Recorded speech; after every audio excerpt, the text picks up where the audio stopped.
In this video we're going to explore OneNote Class Notebook. It's part of the Office 365 suite, which is available to us through the staff email link on your LMETB website.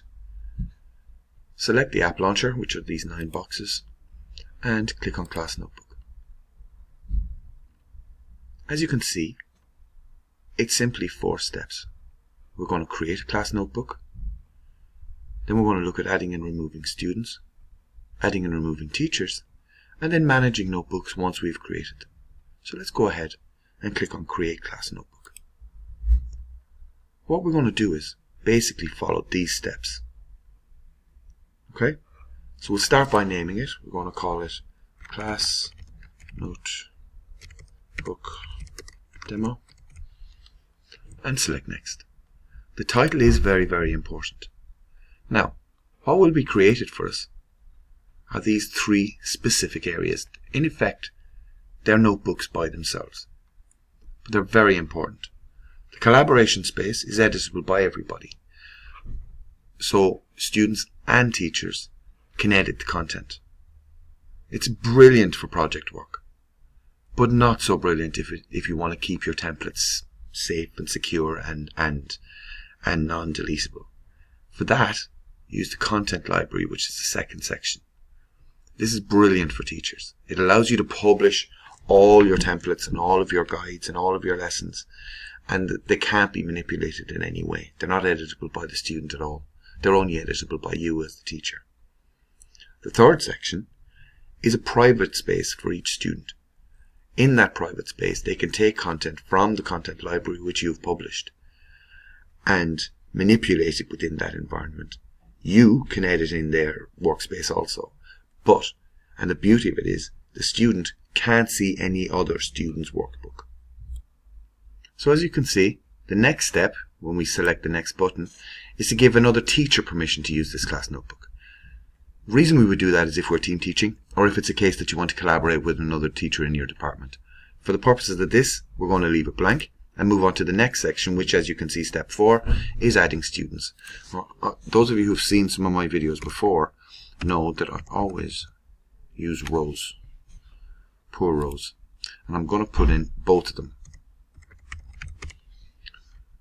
because I want you to see 2 student records. So as you can see, it's taking the name. So if I just select my own, you see what I'm typing. I'm typing the beginning of my email address. That's the best way to identify the student. Alright, once you have your students in and populated, you can click Next.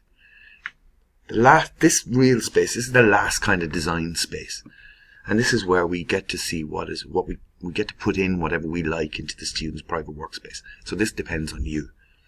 Now it comes with 4 folders already populated.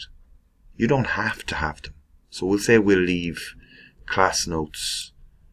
We won't. We'll leave handouts, but we want to add exam, and for the purpose of schools, maybe CBA for classroom-based assessment, and one more miscellaneous. Select Next. These can be anything you like, by the way. But let's select Next for the time being and look at the preview. Step 6, as you can see here, is a preview. So what it's going to do, before it creates, it's going to give us one more chance to review it. So all the design elements are done, but now we get to review it. And to do that, it shows us 2 views, the teacher notebook and the student. So when a teacher logs in, they'll see Welcome, the collaboration space which we spoke about earlier, which is editable by everybody, the content library, where the teacher can publish content and the students have to take it out of there then and place it into their private workspaces, and we could see every student in our group. So 5, 10, 20, whatever it is, whatever numbers.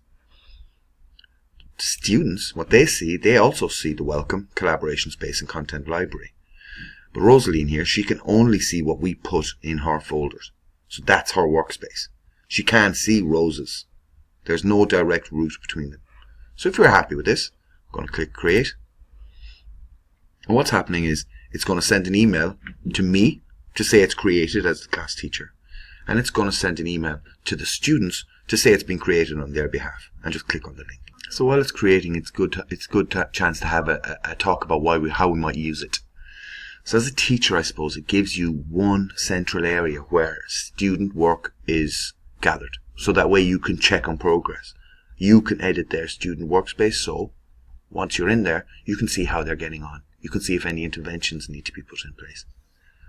For the student, it's a great place to secure all of their information. It's cloud-based, it's accessible from the app on their phone or on their tablet. It's accessible from home, it's accessible from school, it's accessible everywhere, and there's no dependence on emails and USBs and other hardware which can get lost or broken or stolen. It also gives the students practice in online learning, in online classroom development and storing information, how to use online platforms, which is a brilliant tool for when they go on to further education, either in VTOS or through FET or on to college, into our ITs or further education colleges.